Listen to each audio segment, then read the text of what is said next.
Ketika suamiku dan adik iparku berselingkuh, mereka membayar dengan harga yang terlalu mahal. Aku membiarkan mereka menikmati momen bahagia mereka sambil merencanakan kehancuran mereka. Setiap langkah kebangkrutan finansial dan kehilangan sosial mereka dirancang dengan sempurna. Dan di malam yang paling penting, di depan seluruh elit, kebusukan mereka terbongkar habis. Jangan pernah menangis saat tahu suamimu direbut oleh adik kandungmu sendiri. Tersenyumlah, hapus air matamu, dan bersiaplah mengambil alih seluruh tahta perusahaannya. Inilah prinsip yang dipegang teguh oleh Elena, seorang wanita pewaris kekayaan yang baru saja menemukan fakta paling menjijikan dalam hidupnya. Di balik dinding pualam mansion mewahnya, sang suami yang selama ini ia agungkan ternyata memadu kasih dengan adik kandungnya sendiri. Alih-alih hancur dalam kesedihan yang mendalam, Elena memilih jalan yang jauh lebih menakutkan bagi para pengkhianat. Sebuah rencana pembalasan dendam yang elegan, sunyi, namun mematikan mulai dirajut di dalam kepalanya yang brilian tanpa belas kasihan. Selama bertahun-tahun, Elena adalah otak sesungguhnya di balik kesuksesan megah perusahaan suaminya, Ardi. Dengan kecerdasan dan koneksinya, ia mengangkat pria biasa itu menjadi salah satu konglomerat paling ditakuti di seluruh negeri. Namun, seiring berjalannya waktu, kekuasaan telah membutakan Ardi. Pria arogan itu mulai melupakan siapa yang menempatkannya di puncak tahta.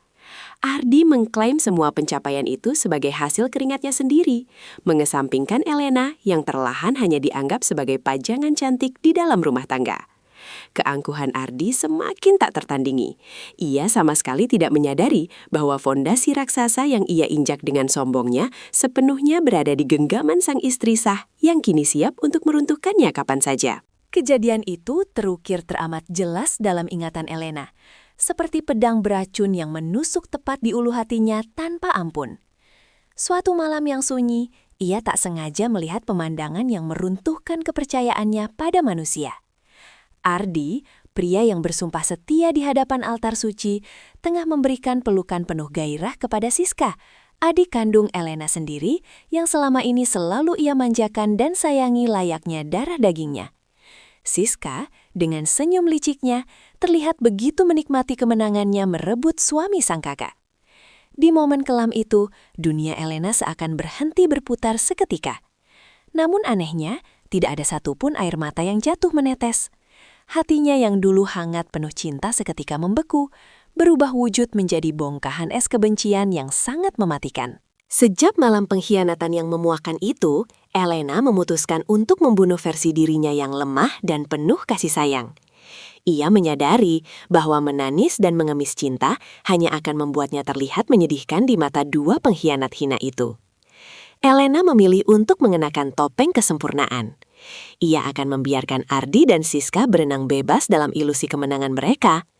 Membiarkan mereka terbang tinggi ke awan kebahagiaan palsu, sebelum akhirnya ia potong sayap mereka dan membiarkan mereka jatuh menghantam kerasnya dasar jurang kehancuran. Rencana Elena tidak melibatkan keributan picisan atau pertengkaran murahan ala drama murahan. Ia akan menghancurkan mereka melalui urat nadi kehidupan mereka sendiri, merenggut habis kekuasaan, status sosial, dan tentu saja kekayaan finansial. Langkah pertama dari tarian kematian ini dimulai sangat jauh dari pandangan sang suami yang terlalu percaya diri. Di balik punggung Ardi, Elena mulai mengumpulkan para pemegang saham utama dan dewan direksi senior yang selama ini sejatinya setia kepada keluarga kandung Elena, bukan kepada suaminya. Dalam serangkaian pertemuan rahasia yang diatur dengan sangat hati-hati tanpa meninggalkan jejak, Elena secara legal dan tak terlihat mulai memindahkan aset-aset krusial perusahaan ke dalam entitas bisnis rahasia miliknya sendiri. Ia dengan sangat cerdik memanipulasi arus kas, pelan-pelan meninggalkan perusahaan utama yang dipimpin Ardi hanya berupa cangkang osong tak bernilai yang terbebani oleh utang besar. Setiap tanda tangan Elena di atas kertas bermaterai adalah paku tambahan yang ia tancapkan kuat-kuat untuk peti mati karir suaminya.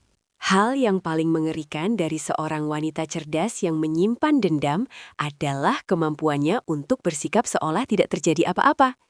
Di meja makan setiap paginya, Elena memerankan karakter istri yang sempurna dan kakak yang penyayang tanpa celah sedikit pun. Ia menyeduhkan teh dengan keanggunan seorang bangsawan kelas atas, mendengarkan kebohongan demi kebohongan konyol yang keluar dari mulut Ardi tentang perjalanan bisnis fiktifnya, dan menanggapi rengekan manja Siska yang tak tahu malu meminta barang-barang bermerek mahal. Ardi dan Siska sama sekali tidak menaruh curiga pada kebaikan sang istri sah. Mereka berdua merasa begitu pandai menipu Elena, padahal sejatinya merekalah yang sedang menari konyol di atas panggung teater boneka, di mana tali kendalinya ditarik perlahan oleh sang ratu manipulasi. Hari pembalasan agung yang dinanti-nantikan akhirnya tiba, bertepatan dengan acara gala dinar tahunan konglomerat terbesar di negara itu.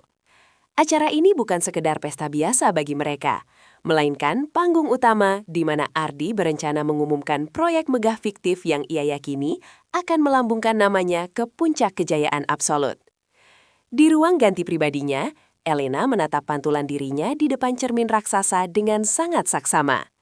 Gaun sutra merah marun yang membalut tubuh indahnya malam ini bukanlah sekedar pakaian pesta biasa, melainkan gaun perang sang ratu yang bersiap turun gunung untuk mengeksekusi para pengkhianat. Malam ini, di hadapan ratusan pasang mata elit sosialita yang haus akan gosip, ia akan mempertontonkan pertunjukan kehancuran paling elegan dan paling mematikan yang pernah dicatat dalam sejarah kaum kelas atas. Ketika mobil mewah yang ditumpangi Ardi tiba di ujung karpet merah, pria itu sengaja melangkah keluar lebih dulu bersama Siska dengan dalih murahan bahwa Siska adalah rekan bisnis untuk proyek terbarunya. Mereka berdua memamerkan senyum paling angkuh, sangat menantikan pujian setinggi langit dari para wartawan yang berkerumun. Namun, kemeriahan murahan itu hanya berlangsung beberapa detik sebelum akhirnya membeku total. Perhatian seluruh media dan tamu undangan elit seketika tersedot habis ketika Elena melangkah keluar dari limusin pribadinya tepat di belakang mereka.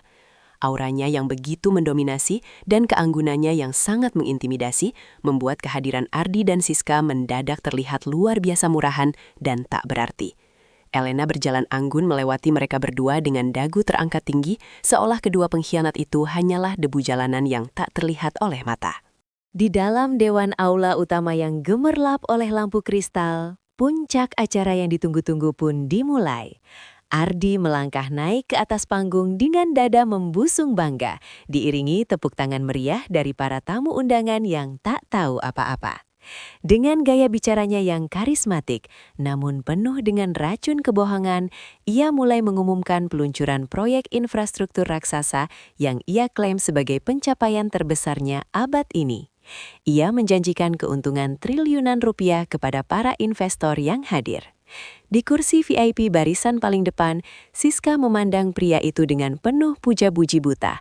Di dalam kepalanya, ia sudah membayangkan kehidupan abadi sebagai ratu sesungguhnya. Sementara itu, di sudut ruangan yang sedikit redup, Elena menyesap anggur merahnya perlahan. Ia menikmati setiap detik kesombongan suaminya, karena ia tahu betul, semakin tinggi pria bodoh itu terbang, semakin remuk pula tulang-tulangnya saat ia dihempaskan ke bumi. Tepat pada detik saat Ardi mengangkat gelas sampanyenya ke udara untuk bersulang atas kemenangan ilusinya, suara ketukan tajam sepatu hak tinggi memecah keheningan dewan aula. Elena melangkah maju dengan penuh percaya diri, membelah kerumunan tamu elit dengan keanggunan yang menggetarkan jiwa siapa saja yang melihatnya.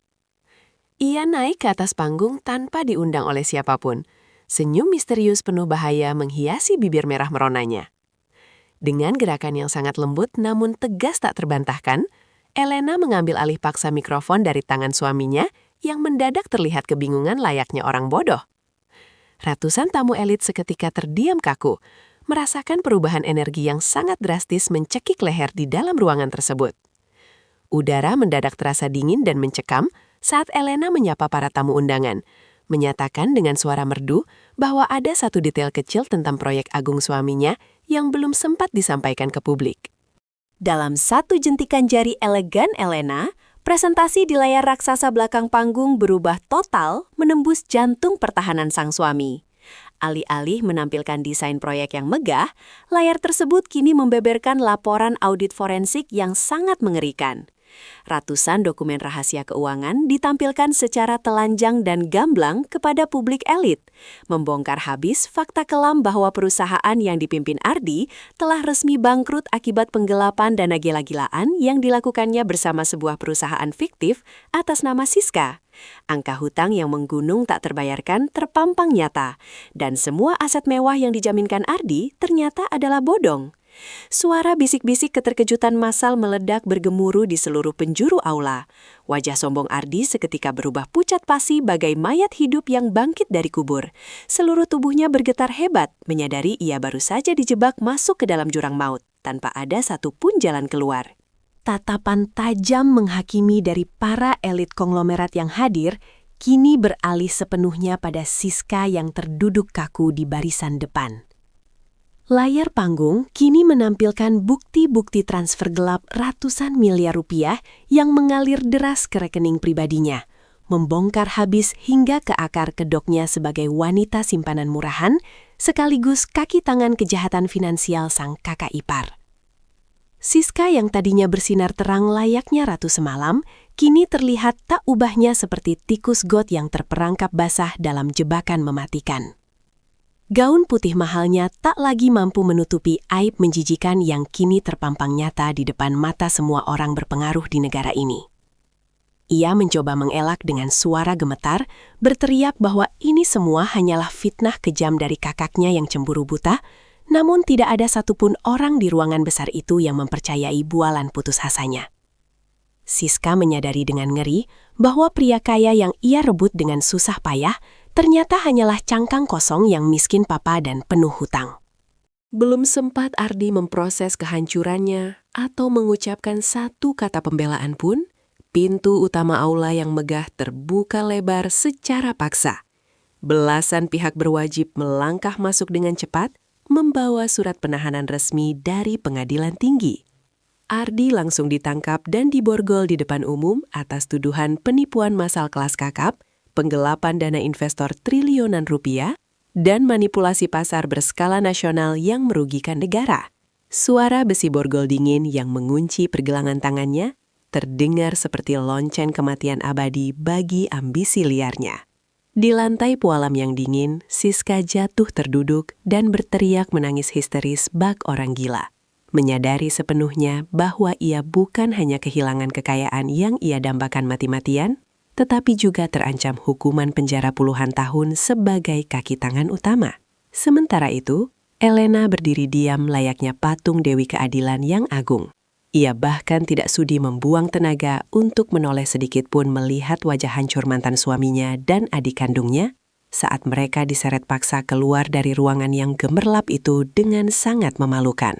Kekacauan yang melanda malam itu dengan segera diredam sepenuhnya oleh langkah terencana Elena berikutnya yang brilian.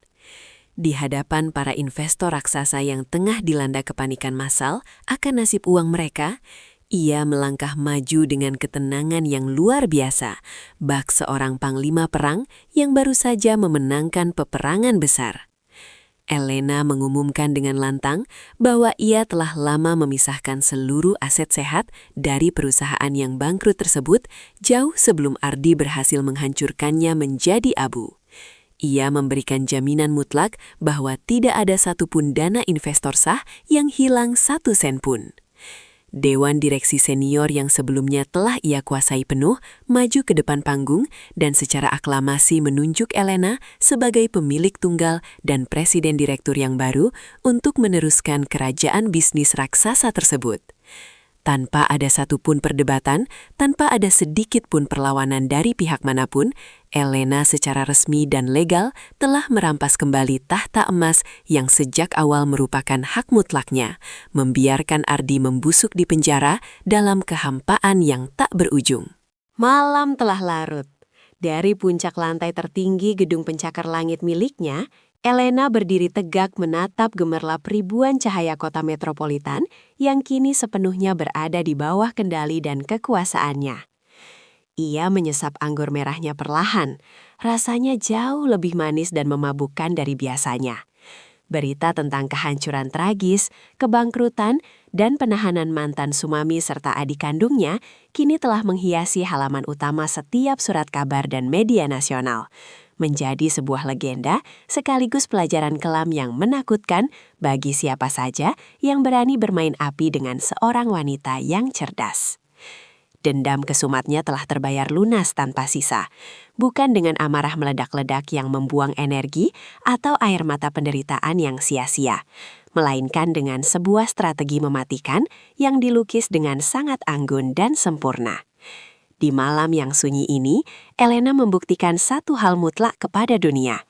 Sebuah pengkhianatan mungkin bisa merobek hati seorang wanita biasa, tetapi bagi ratu yang sesungguhnya, pengkhianatan hanyalah batu pijakan kecil yang menuntunnya menuju tahta kekuasaan yang tak akan pernah bisa dihancurkan.